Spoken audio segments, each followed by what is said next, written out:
ماشاءاللہ۔ اس کے بعد اگلی تقریر پیش کرنے کے لیے عزیزم محمد مشاہد سلمہ، جو شعبہ فارسی کا طالب علم ہے، محمد مشاہد ساکن ملاری۔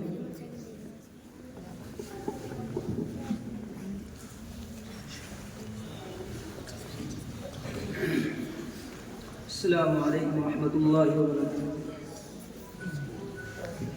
نحمده ونصلي على رسوله الكريم، اما بعد، فاعوذ باللہ من الشیطان الرجیم، بسم اللہ الرحمن الرحیم۔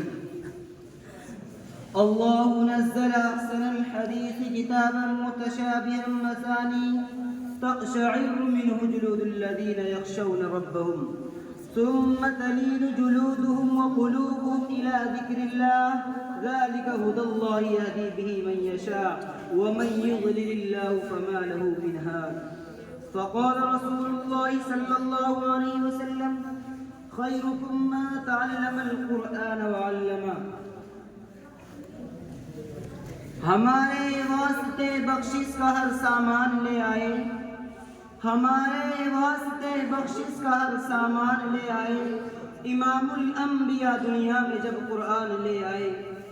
مچی ہے کفر میں ہلچل، بہت قرآن برپا ہے، سنا ہے جب سے آقا پر عمر ایمان لے آئے۔ صدر محترم اور علماء کرام اور میرے عزیز ساتھیوں، اللہ نے بڑا عمدہ کلام نازل فرمایا ہے، جو ایسی کتاب ہے کہ باہم ملتی جلتی ہے، بار بار دہرائی گئی ہے، جن سے لوگ جو کہ اپنے رب سے ڈرتے ہوں، بدن کانپ اٹھتے ہوں، دل اور بدن نرم ہو کر اللہ کے ذکر کی طرف متوجہ ہو جاتے ہوں۔ یہ قرآن اللہ کی ہدایت ہے، جس کو وہ چاہتا ہے اس کے ذریعے ہدایت کرتا ہے، اور خدا جس کو گمراہ کرتا ہے اس کا کوئی حالی نہیں۔ یہ قرآن اللہ رب العزت کا کلام ہے، اللہ کا پیغام، انسانیت کے نام یہ کتاب ہدایت ہے۔ اس کتاب کو عبادت نہیں کہا، ھذا ھدی کہا، یہ کتاب ہدایت ہے۔ یہ فقط مصلی پر بیٹھنا نہیں سکھاتی، پیدا ہونے سے لے کر جنت میں پہنچنے تک اس انسان کی ہر قدم پر رہنمائی عطا کرتی ہے۔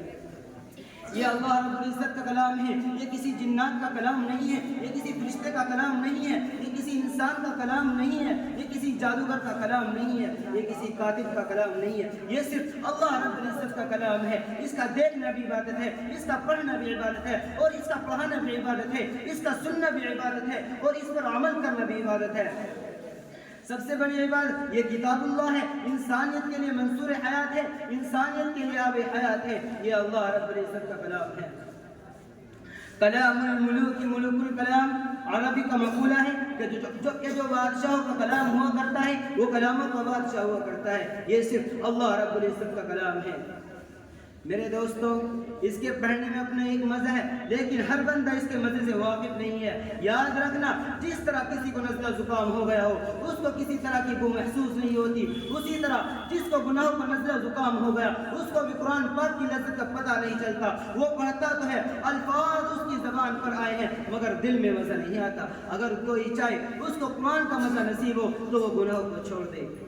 اللہ تعالیٰ فرماتے ہیں لا یمسہ الا المطہرون، اس کو فرشتوں کے سوا کوئی ہاتھ نہیں لگا سکتا، اس قرآن کو ہاتھ نہیں لگا سکتے مگر وہی جو پاک ہوتے ہیں۔ اس کا ایک ظاہری معنی تو یہ ہے جو ظاہر میں پاک ہو وہ اس کو ہاتھ لگائے، دوسرا معنی یہ جو گناہوں سے ناپاک ہوتے ہیں وہ قرآن کے لطف اور مزے کو حاصل نہیں کر پاتے۔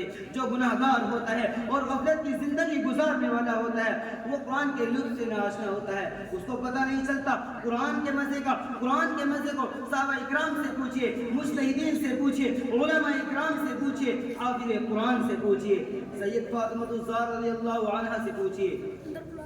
سید فاطمہ الزہرا رضی اللہ عنہ نے 2 رکعت کی نیند باندھی، قرآن پڑھتی رہی، دیکھا کہ اذان ہونے کا وقت ہے، لہذا دعا مانگنے کے لیے ہاتھ اٹھائی اور رونے بیٹھ گئی۔ اے اللہ، تیری رات کتنی چھوٹی ہے کہ 2 رکعت ہی میں ختم ہو گئی۔ ان کو راتوں کے چھوٹا ہونے کا شکوہ ہوتا تھا کہ رات چھوٹی ہوتی ہے، قرآن پڑھتے ہوئے گزار دیتی تھی، ایسا لطف اور مزہ ملتا تھا۔ سبحان اللہ، اللہ کی عجیب ان پر رحمت تھی۔ حاضرین اکرام، ایک صحابی ہیں جن کا قرآن سننے کی خواہش رب نے کی۔